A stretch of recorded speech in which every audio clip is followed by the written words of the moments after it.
Okay, hello everybody and welcome back to another video. Now this is gonna be a tutorial mainly because I saw people doing tutorials on YouTube and I thought I thought I'd make my own just for the fun of it. So this is a tutorial on how to use Forma, how Forma works, and how to mod and how upgrading mods work, because Warframe doesn't explain this very detailed and in a very simple way that new players can understand. So this is a video that hopefully will help with that. So what modding is basically the way you make your weapons and your Warframe stronger, and you get mods from doing missions that mods drop from enemies, and occasionally you can get them as a mission reward. So for example, I have my Sonic Core, which is my secondary, and these are the mods that I can put in it, and these little things you see here are polarities. So like you see Pummel has a dash polarity, which what is the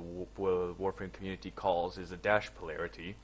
So if I were to put the mod here, it drains 11 capacity out of my weapon.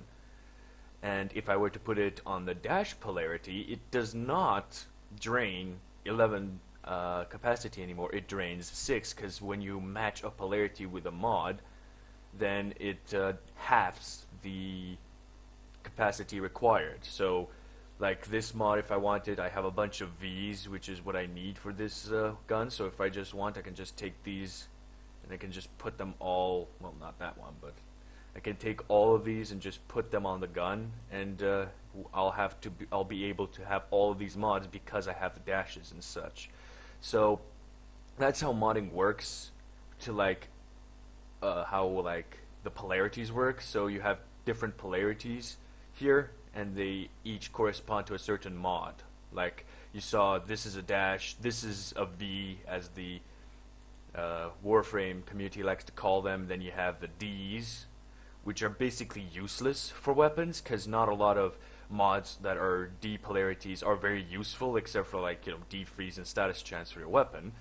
And then you have the dash polarity, which are basically, I guess, complementary mods, because I guess they like support the weapon or whatever, because they provide concussion rounds, reload speed, extra magazine and whatnot. So that's the weapons. Now we get to the Warframe, which is a little bit more complicated in the sense that, like previously for weapons, the D polarity wasn't the most important polarity, whereas Warframes, the D polarity is almost the most important one, because as you can see, these are D polarity mods, and they take up quite a big chunk of capacity.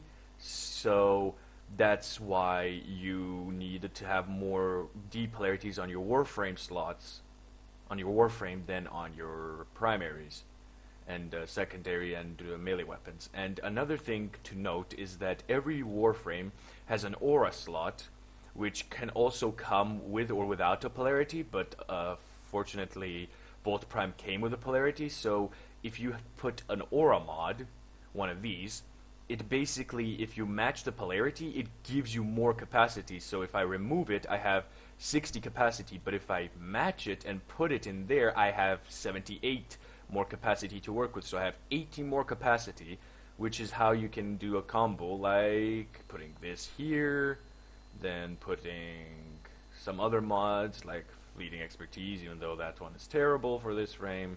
Let's say put this, Power Strength, yeah, I need this, and like you can have much more capacity to work with. So, and then of course you have, this is your Exilus mod slot, which you can actually just put as much Exilus mods as you want. That I think they might have like patched or something, because I remember in the past you could not put more than one Exilus mod in the actual Warframe slot. You could only put like one, and then like have one in the Exilus slot. But I guess they must have changed it, because now you can like have a whole Warframe setup that is just Exilus mods if you want. But that's basically an extra slot that you unlock with a Exilus mod adapter, that you can either wait for an alert or a special event to get the blueprint and then make it, or buy one in the market for 20 platinum. Now, these you should ignore if you're new to the game and not try and get them right away, because they're not really that important. So only do this when you know you either have a lot of plat to spend on Xless mods slots, or Xless adapters is what they're called, or you found a ton of blueprints, in which case, good for you. So that's basically how you mod warframes. And now, getting to the way you upgrade mods, like for example, no. Okay, so antitoxin mod that increases toxin resistance. If I want to upgrade it, I have 4. You can see this shows that I have, no, not 4, I have 6 in my, basically I have 6 doubles, six mods of this mod type, because I have multiple ones. So I click this, I choose one, and I go to fuse, because this is how you upgrade your mods. And you can see these little dots here. This is how many times the mod can be ranked up. So it means it can be ranked up 5 times. So like, and also you can see like, here's an example of a mod that can be upgraded 10 times. And of course, as you go up in rank, and as you rank it up, it becomes harder and harder to rank it up, and you need more and more resources and mods to even level it up. So the way modding works, and actually this might change soon, because I saw in a dev stream that they are working on a way to make modding a lot more simpler.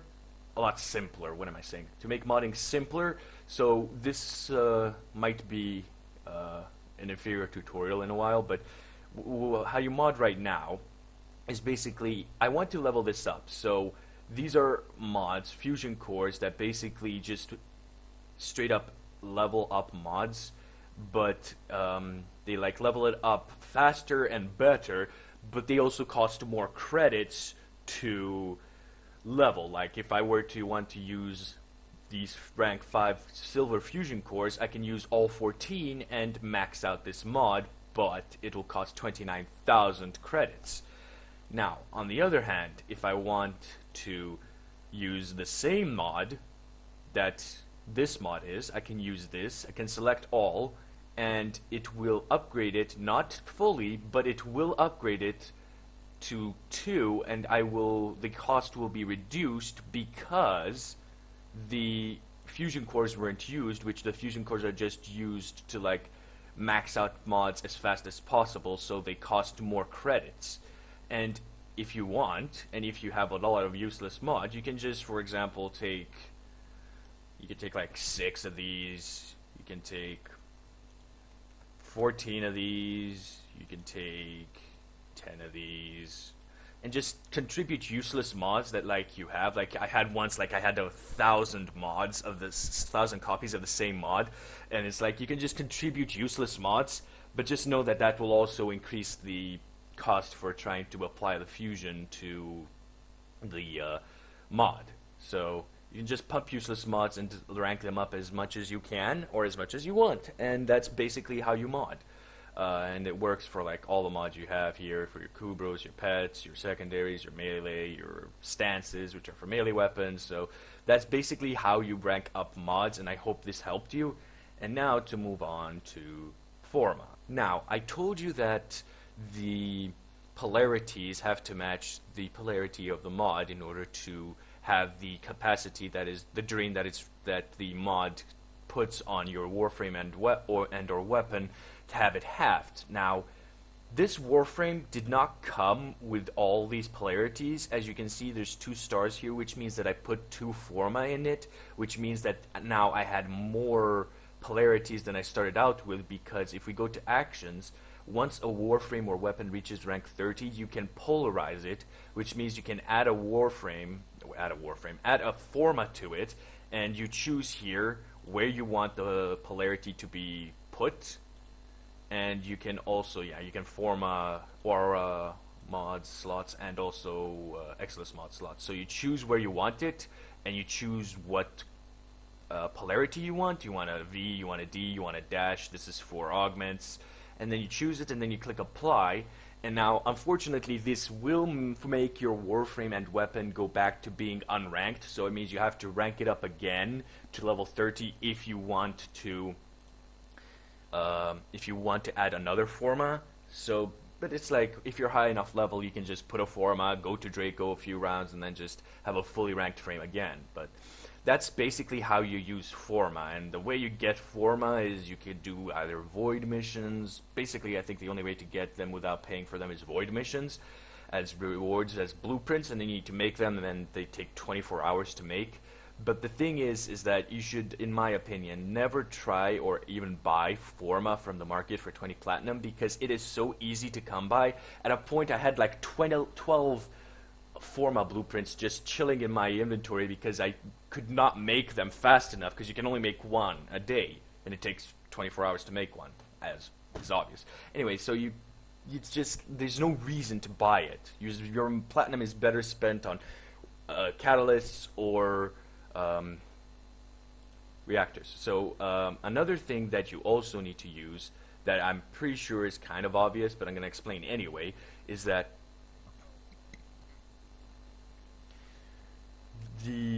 each warframe and weapon can have a catalyst or a reactor installed in them, and reactors are for warframes and catalysts are for weapons. And what reactors and catalysts do is they basically do the same thing, but there's just named differently for each for the weapons and the warframes. So if you want, like, when you rank up a warframe to level 30, you're only gonna have 30 capacity, and you're thinking, how do you have 60? Well, oh, come on. It's because I have a potato, as the Warframe community likes to call it, which is an Orokin reactor, which when you install it, gives you 30 extra capacity, because it basically doubles the capacity you gain. So instead of having 30, you have 60, and of course, you put an aura mod there, you have even more capacity, like I just showed.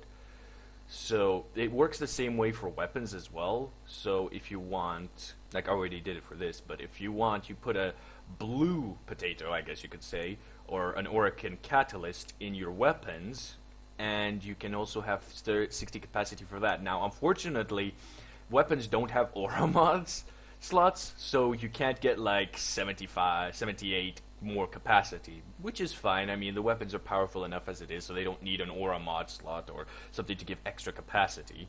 So that's how you add potatoes for your weapons, and the way it works for your sentinels is like, and your companions is like, your companions also can have potatoes equipped to them, but they need reactors because they're actual, like, I guess you could say things that are like alive, I guess, ish. And then of course the weapons are the ones that take the blue catalyst. Yeah. So, and of course your companions, your sentinels, all of them can be formatted to equip even more mods in them. And that's basically how you mod and use forma in Warframe. I hope I covered everything, and I hope that this tutorial was kind of helpful, maybe helping you if you got somewhat stuck and didn't know what to do. So thank you everybody so much for watching, and please don't forget to give this video a thumbs up, and if for whatever reason you did not like this video, feel free to give it a thumbs down and leave it down in the comments why you thought that it deserved a dislike, and subscribe to my channel if you're so inclined, and I will see you guys in the next video. 5, 4, 3, 2, 1